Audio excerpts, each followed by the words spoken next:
Hi everyone, it's me Charmaine. Welcome back to my channel. In this video, we are going to make shawarma. Nag-crave kasi ako ng shawarma, kaya nag-try akong gumawa. And it turned out pretty good.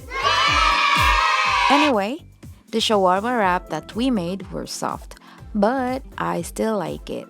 Sobrang dali lang kasi nitong gawin. Tamad akong mag-knead. So, wag nang magpatumpik-tumpik pa. Let's start! Una, lutuin muna natin ang meat. So, simple lang ang mga sangkap na ating gagamitin. Pork, onions, salt, oyster sauce. Igisa natin ang onion, then add the pork. Put a little salt to taste, and then add the oyster sauce. When it's cooked, set it aside.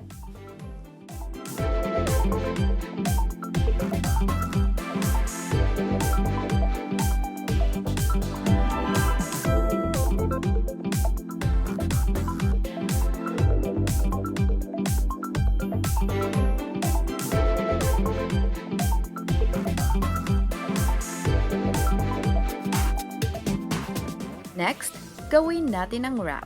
Ang mga kakailanganin natin ay salt, baking powder, water, oil, and flour. Just mix all the ingredients together.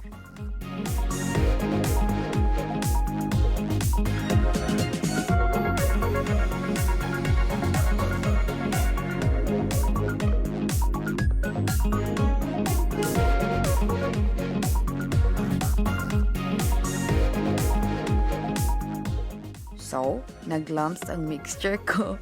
Nagkulang sa tubig. Anyways, let's proceed. Prepare the pan, no oil, pour the mixture and spread.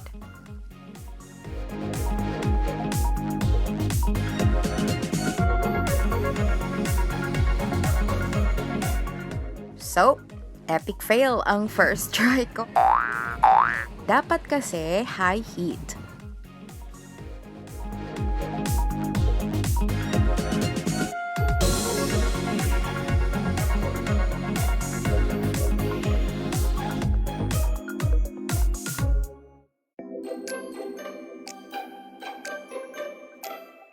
You will know when it's done kapag may brown dots siya katulad nito. So, i-assemble na natin ang ating shawarma. Kailangan natin ng onion, cabbage, pipino, kamatis, mayonnaise, cheese, and hot sauce kapag gusto mong spicy ang iyong shawarma.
So, here's our homemade shawarma.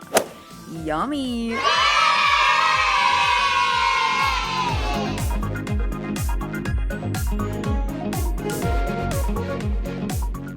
Once again, it's me, Charmaine.